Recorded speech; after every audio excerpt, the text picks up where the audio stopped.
Bapak Ibu sekalian, kita melaju lagi ke pokok bahasan yang selanjutnya. Sengaja saya lewatkan sesi kedua dan ketiga. Sesi kedua itu membahas mengenai metode penafsiran kitab Wahyu bagi studi eskatologi. Sesi ketiga, saya berikan contoh penafsiran kitab Wahyu yang orang bilang, wah ngeri, menakutkan, nggak ngerti. Ternyata pemandangannya, kitab Wahyu itu sangat indah. Ya, sangat indah.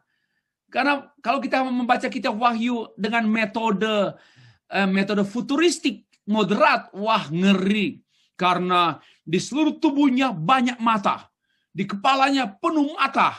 Nah, mata-mata itu mengerikan melihat orang yang penuh mata.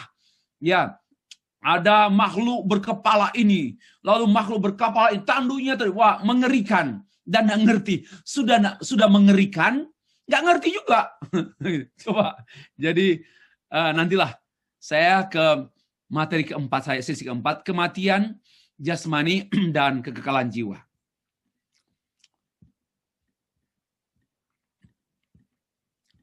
Dasar Alkitab yang kita rujuk bicara mengenai kematian jasmani.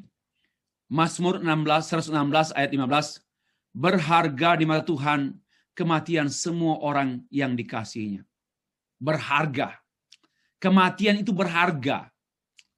Ya. Kematian itu memang tidak bisa disangkal juga, ngeri. Kematian itu memang betul-betul orang nggak suka.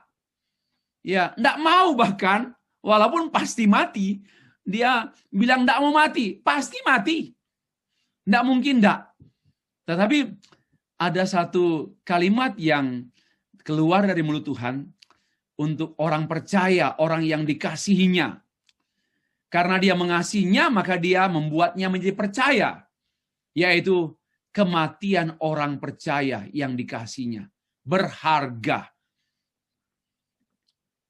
Kita baca 1 Tesalonika pasal 4 ayat 16 sampai 17. Sebab pada waktu tanda diberikan, yaitu pada waktu penghulu malaikat berseru dan sangkakala Allah berbunyi, maka Tuhan sendiri akan turun dari sorga, dan mereka yang mati dalam Kristus akan lebih dahulu bangkit. Sesudah itu kita yang hidup, yang masih tinggal, akan diangkat bersama-sama dengan mereka dalam awan menyongsong Tuhan di angkasa. Demikianlah kita akan selama-lamanya bersama dengan Tuhan. 1 Tesalonika 4 ayat 16 dan 17. Ya, ini adalah sangkakala Allah berbunyi. Ya, malaikat Tuhan berseru dan menyebut nama kita, di mana nama kita dipanggil. Pada waktu terjadi peristiwa yang maha dahsyat. Ya, Tuhan datang. Kebangkitan orang mati. Ya, baik yang percaya maupun yang tidak percaya. Dan pada saat yang sama, orang yang masih hidup pada waktu itu diubahkan, dan yang mati, yang tubuh kebangkitan orang yang tidak percaya langsung dihakimi, dan tubuh kematian orang yang langsung dinyerang ke kekalan sorga, dan kita yang masih hidup diubahkan. Terjadi peristiwa yang maha dahsyat dan maha indah bagi orang percaya. Maha mengerikan bagi orang yang tidak percaya. Ini saya mau sampaikan, inilah Injil. Ya, maha mengerikan. Kengerian apa yang Bapak Ibu bayangkan masih kurang ngeri. Ya, ketakutan apa yang paling Bapak Ibu bayangkan, super takut seperti apa yang Bapak Ibu bayangkan, masih kurang takutnya dengan peristiwa kedatangan Tuhan Yesus Kristus yang disambut di hadapan orang-orang yang tidak percaya. Betul-betul mengerikan. Karena kebangkitan orang mati, berabad-abad yang sudah mati, bangkit, tubuhnya yang bangkit. Ya. Dan pada waktu Tuhan turun dari awan, dan kita yang percaya melihat dia yang turun.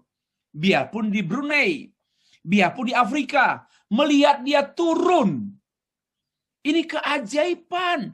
Maka itu yang namanya kedatangan Tuhan yang kedua kali bukan hal yang sepele. Itu maha ajaib, bukan yang maha ajaib. Ya, sangat luar biasa. Dan inilah saat yang ditunggu-tunggu. Ya, orang memang mati karena COVID-19 kan, ngeri, menakutkan.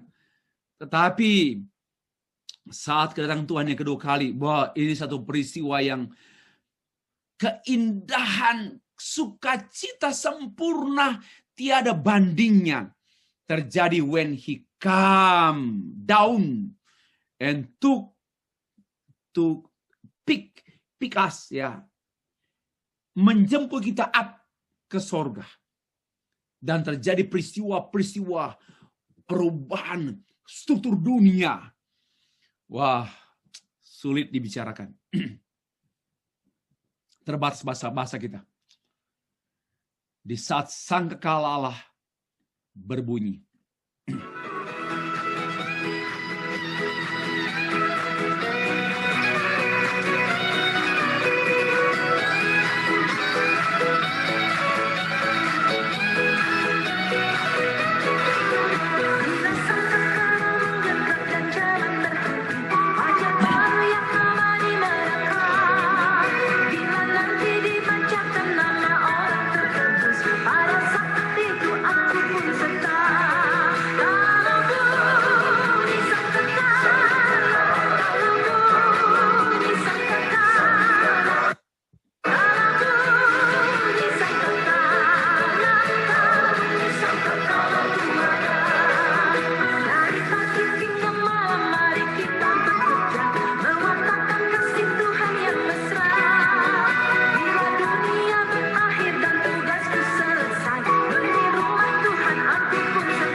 Bapak Ibu yang sekalian, tadi saya memilih lagu ini, lalu Ibu bilang terlalu riang sekali. Saya bilang begini, namanya menyambut kedatangan Tuhan itu kita sukacita, cepat-cepat bicara, musiknya itu sentak dan ringan, karena memang menyambut peristiwa terbesar. Ya, Tuhan datang kedua kali. Berbicara mengenai kematian, ada 5 hal yang paling ada 5 hal yang paling ditakuti oleh manusia, di antaranya kematian. Mulai dari takut miskin, takut ditolak, takut kehilangan, dan takut kematian. Kematian itu yang paling tertinggi, paling ditakutkan. Dari takut gagal, oke lah. Takut miskin, oke lah. Takut kehilangan, oke lah, kehilangan orang yang terkasih, kehilangan apapun, tapi kehilangan kematian, wah, paling lebih lagi. Nah, dari 5 hal ini kematian adalah paling tinggi karena karena itu manusia terus berusaha bagaimana bertahan. Jangan saya mati. Ya, tidak mau mati. Walaupun pasti mati, tapi nggak mau sekarang. Kan? Maka dia mencoba. Maka kalau dia takut mati, sebenarnya itu mekanisme pertahanan manusia. Itu alami. Alami saja. Takut mati. Jangan bilang, wah bodoh sekali. Enggak, itu mekanisme pertahanan. Dan dia berjuang bagaimana menjaga pola hidup, bagaimana supaya nggak sakit dan mati, bagaimana dia dan sebagainya usahanya. Ya. Nah, seperti janji daripada iblis kepada Adam dan Hawa. Pastilah kamu tidak mati. Ya, pastilah kamu tidak mati. Tatkala Allah tahu, pada waktu kamu makan buah ini, ya, matamu akan terbuka. Dan sebenarnya Tuhan berkata, pastilah kau mati. Tapi iblis mengubahnya. Kamu akan menjadi seperti Allah. Apa artinya? Nggak mati. Ya, karena Allah nggak mungkin mati. Nah, kematian bagi banyak orang adalah suatu yang memang menakutkan karena kegelapan. Wah, kegelapan dan kesunyian, kesepian, nggak ada teman kita. Orang dikubur nggak ada teman, dan di neraka mana di neraka ada teman? Bagi saya ya, nanti saya sampaikan besok atau lusa tentang neraka dan surga. Nggak boleh main-main tuh. Itu bukan bahan bercandaan Marilyn Monroe, bukan.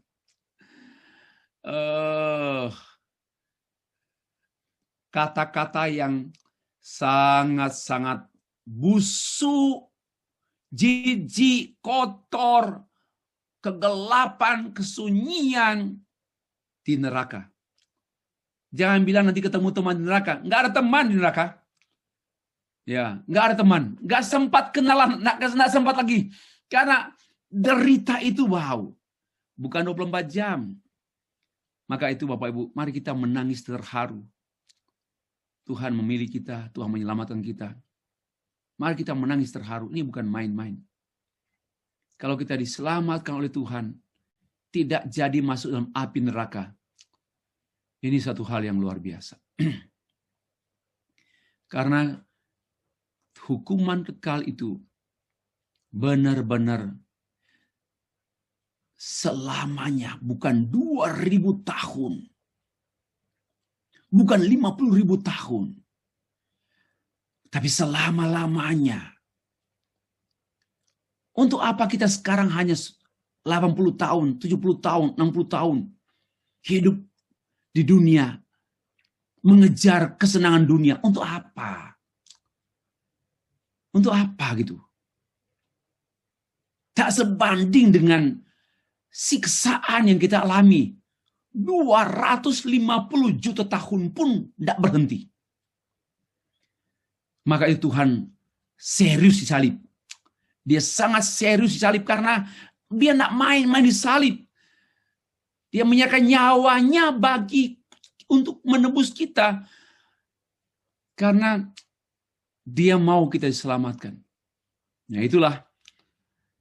Kematian itu memang ngeri bagi orang yang tidak percaya. Tapi bagi orang yang percaya, tidak ngerilah. Agak takut sedikit. Karena kan, dan juga mungkin bukan takut. Masih kangen dengan kekasih-kasih gitu loh.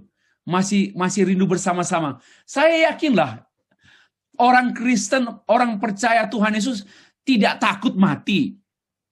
Tapi masih belum rela berpisah dengan orang-orang yang kita cintai. Itu masalahnya. Kalau takut mati enggak juga sih. Kalau takut dipukul orang, sakit soalnya. Sakit dipukul orang. Tapi kalau mati itu enggak. Hanya bagi orang-orang yang tidak mempunyai kepastian keselamatan, mengerikan. Nah, gereja abad pertama sudah menyampaikan tentang rest in peace. Lalu diturut oleh orang-orang beragama lain. Sebenarnya damai beristirahatlah dengan tenang. Rest in peace. Kalimat ini adalah kalimat rumusan Alkitab. Karena peace ini hanya ada pada Raja Peace, damai, Kristus Yesus. Prince of Peace. Ya. Maka orang yang percaya benar-benar rest in peace. Beristirahat dengan penuh ketenangan. Maka tidak takut mati. Tapi orang yang belum percaya harus ngeri mati. Udah takut mati, ngeri mati, matinya juga, waduh, mengerikan, siksaan. Pengertian kematian jasmani. Menurut Alkitab ada 3 jenis kematian, yaitu kematian jasmani, kematian jasmani, yang kedua kematian rohani, yang ketiga kematian kekal. Kematian jasmani itu yang kita bahas. Lalu itu yang namanya kita bisa mengerti pada berpisahnya tubuh dari jiwa. Nanti kita bahas sebentar. Berpisahnya tubuh dari jiwa. Dan kematian rohani itu adalah kematian yang kekal. Ya, kematian kekal. Dan rohani. Kematian rohani itu berkesinambungan pada kematian kekal. Kematian rohani itu adalah orang-orang yang berdosa, yang tidak percaya Tuhan Yesus, maka dia berlanjut pada kematian kekal. Ya. Orang percaya hanya mengalami kematian jasmani. Tidak mengalami kematian yang selanjutnya, yang ketiga, yang kedua, dan yang ketiga. Kematian jasmani bukan hanya karena manusia adalah makhluk ciptaan yang terbatas ya. Memang harus mati ya. Tetapi yang mendasar itu kematian manusia itu karena dosa, akibat dosa. Dosa itu maut. Upah dosa itu maut. Dan salah satu aspek dari maut itu kematian. Sekali lagi, salah satu aspek dari maut itu adalah kematian. Roma 6 ayat 3, maut, upah dosa maut. Dan maut ini menyebut apa? Kematian fisik dan kematian kekal. Kematian bukanlah akhir dari eksistensi, bukan musnah, bukan hilang. Apakah dia orang percaya atau tidak percaya? Tidak ada penghilangan, tidak ada yang tertidur, tidak ada yang hilang, melainkan berhentinya hidup jasmani melalui berpisahnya tubuh dari roh atau dari jiwa. Kematian tubuh berbeda dengan kematian jiwa, sebagaimana yang tertulis dalam Matius pasal 10 ayat 28 dan juga Lukas 12 ayat 4. Dan janganlah kamu takut kepada mereka yang dapat membunuh tubuh, tetapi yang tidak berkuasa membunuh jiwa. Jadi ada kematian tubuh, tapi kemudian ada kematian jiwa. Ternyata kematian tubuh itu dapat dapat difasilitasi oleh yang bukan Tuhan. Ya, manusia, binatang, kecelakaan, kereta atau apa. Tapi kematian jiwa tidak mungkin ditentukan oleh faktor-faktor di luar Tuhan. Kematian jiwa itu berurusan dengan Tuhan. Itu hak Tuhan. Karena itu Tuhan bicara, takutlah kepada Dia yang membinasakan tubuh dan jiwa. Dalam Matius 10 ayat selanjutnya. Bapak Ibu, tubuh adalah elemen fisik, sedangkan jiwa adalah elemen batin yang tidak terlihat, sedangkan fisik itu tubuh itu terlihat. Nah, kematian jiwa itu bersifat alamiah, sedangkan kematian tubuh itu bersifat alamiah, kematian jiwa nih ya, jasmani. Sedangkan kematian jiwa itu bersifat ilahi. Divine character. Jadi jiwa itu urusannya dengan Tuhan. Yang menentukan jiwa itu binasa atau tidak, itu Tuhan. Manusia hanya dapat membunuh tubuh kita secara alamiah. Allah dapat Kata dalam Matius pasal 10 ini ada dua. Membunuh tubuh, tapi ada orang tidak membinasakan tubuh. Tolong perhatikan kata membunuh dan membinasakan. Allah dapat membinasakan baik jiwa maupun tubuh. Kalau manusia hanya membunuh tubuh, tapi tidak seperti teroris ya. Meledakkan hotel, meledakkan kereta atau mobil, kendaraan, lalu orang mati dan tubuhnya terpencar kemana-mana. Itu nggak binasa, tubuhnya hanya hancur, tapi nggak binasa. Kenapa? Karena akan bangkit lagi bagi orang yang percaya. Dan juga orang yang tidak percaya bangkit juga. Akan ada kebangkitan tubuh, baik bagi orang percaya maupun orang yang tidak percaya.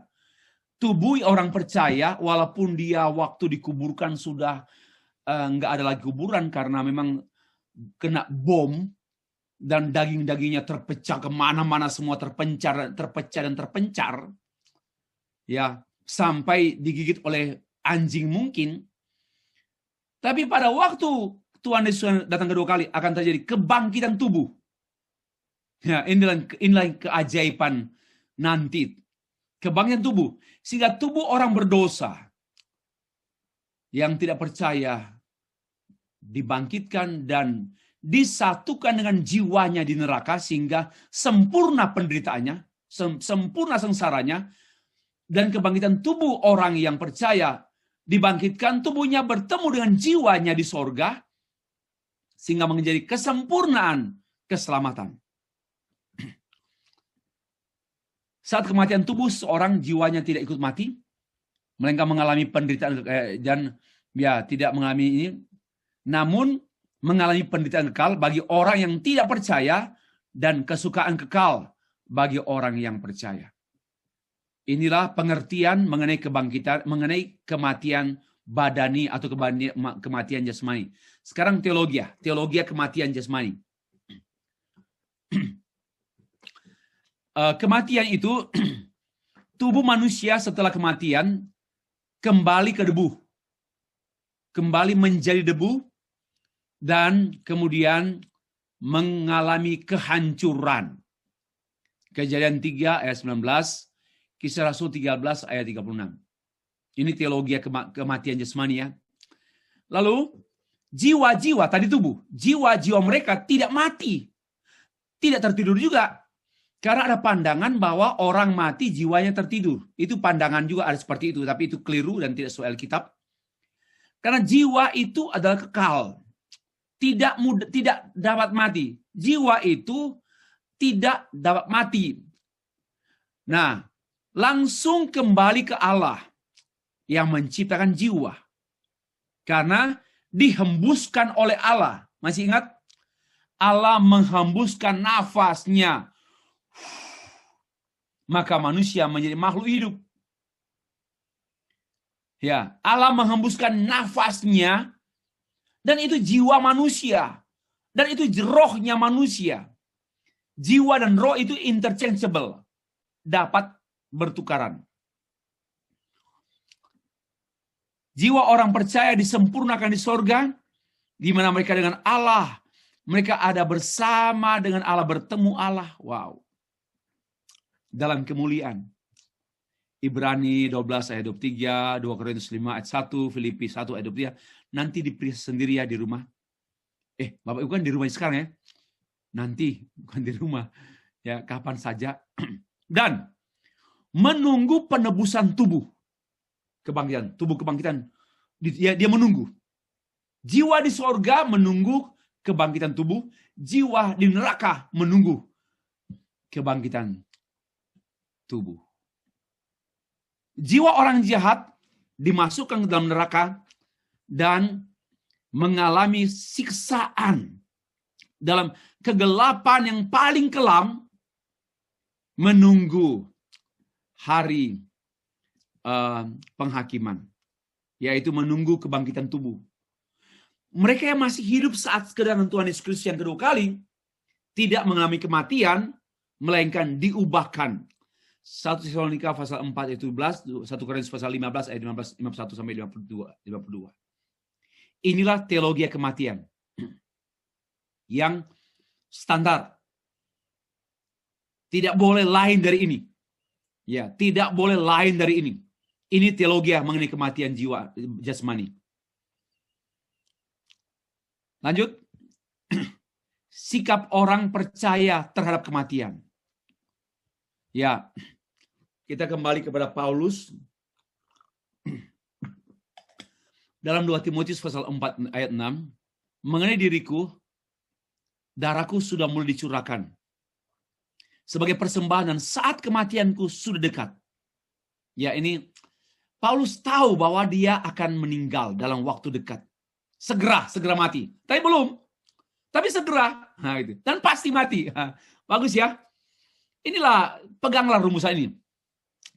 Ini tidak hanya berkenaan dengan parousia dengan Tuhan Yesus yang kedua kali secara umum, tapi juga dengan parousia secara individual.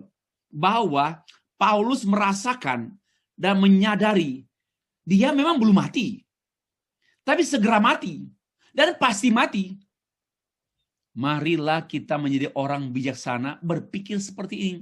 Saya belum mati. Memang saya belum mati. Masih sehat. Tensi saya bagus. Tidak hipertensi katanya ya. Jantung sehat. Ya, paru-paru sehat. Ya, saya sehat. Jadi saya belum mati. Jangan lupa, kamu segera mati.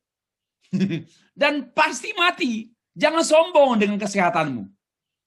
Itu maksud saya. Karena kenyataannya banyak orang yang baru saja mengatakan sehat, diperiksa dengan check up general check up, sehat semua Pak, darah, pembuluh darah semua lancar. Besoknya innalillahi wa inna ilaihi rajiun. Matinya bukan karena sakit, tabrak mobil, ya, jatuh di jurang. Yang paling memalukan, jatuh dari pohon mangga. Majelis gereja lagi, malu juga. Apalagi pendeta. Saya enggak mau panjat kelapa lah. Ya, biarpun isi saya bilang, demi cintamu padaku, tolonglah panjatlah pohon kelapa. Turunkan pohon kelapa yang buah-buah kelapa demi cintamu padaku. Dia bilang, "Mau." Enggak. Bukan soal cinta. Pastor, pendeta, pada tulang dan mati karena naik kelapa. Dunia gemar dan bersoraklah. Malu. Gitu loh. Maka saya jangan suruh naik kelapa. Oke. Nah, gini. Paulus, dia tahu kematiannya sudah dekat dan pasti. Dia siap menyambut kematian. Inilah orang Kristen. Siap welcome. Bukan siap menyambut maut ya. Salah. Orang Kristen, orang percaya tidak siap menyambut maut. Karena kematian bagi orang percaya bukan maut. Kematian bagi orang yang tidak percaya adalah maut. Ya. Karena sengat maut sudah dipatahkan. Ini. Nah. Kematian adalah garis akhir bagi Paulus.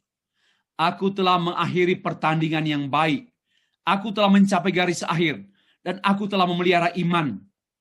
Inilah, kematian itu adalah garis akhir. Ya, akhir apa? Akhir satu pertandingan. Akhir satu pelayanan. Akhir satu pengabdian. Sebagai ayah, sebagai istri, sebagai ibu, sebagai penatua, sebagai pastor, sebagai warga Brunei, sebagai warga Indonesia. Akhir, satu pertarungan, satu perlombaan.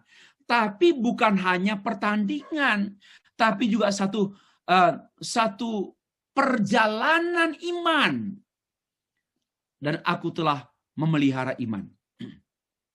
Antara pertandingan yang baik, mencapai garis akhir, dan memelihara iman itu satu kesatuan hidup seutuhnya. Bapak Ibu, kematian itu adalah mencapai garis akhir. Sayangnya, banyak orang meninggal tanpa mencapai garis akhir. Meninggal. Meninggalnya juga dengan kuburan yang bagus, mahal. Meninggal juga dengan banyak orang yang melayat, mengunjungi, menghentar ke kuburan. Banyak orang mengagumi dia. Tetapi dia mati atau meninggal tanpa mencapai garis akhir. Paulus meninggal dengan mencapai garis akhir, yaitu mengakhiri pertandingan dengan baik, menyelesaikan pelayanan dengan baik, dan memelihara iman. Tidak kehilangan iman. Ya, Bapak, mari kita seperti ini. Mencapai garis akhir. Dan memelihara iman. Sekarang telah tersedia bagiku mahkota kebenaran, kehidupan kebenaran yang dikaruniakan kepadaku oleh Tuhan, Hakim yang adil. Siapa bilang kematian itu mengerikan? Disambut Tuhan. Dan Tuhan menyambut kita dengan apa? Dengan mahkota. Wah, jarang ya dengar khotbah-khotbah eskatologi ya. Kita disambut oleh Tuhan dengan mahkota. Maka siapa bilang kematian itu mengerikan? Memang kematian itu kita tentunya berkata kalau boleh jangan dulu. Biasanya orang yang sudah sakit parah, sudah sakit sudah dying, dia begini, daripada saya susah terus, mati aja aku Tuhan ya. Mati aja ya Tuhan ya, aku sudah susah, terus capek, aku sakit, aku lelah Tuhan, mati aja ya. Dia baru rela. Atau anggota keluarganya akan mengatakan, Tuhan, daripada dia menderita terus selama 2 minggu, 2 bulan, 2 tahun, kasihan sekali Tuhan. Aku gak tega lihat dia susah terus Tuhan. Ambillah dia Tuhan. Kamu gitu toh? Ambillah, aku rela Tuhan. Tapi waktu sehat, siapa yang rela mau mati? Waktu sehat. Tidak ada yang rela mati waktu sehat. Tidak takut. Itulah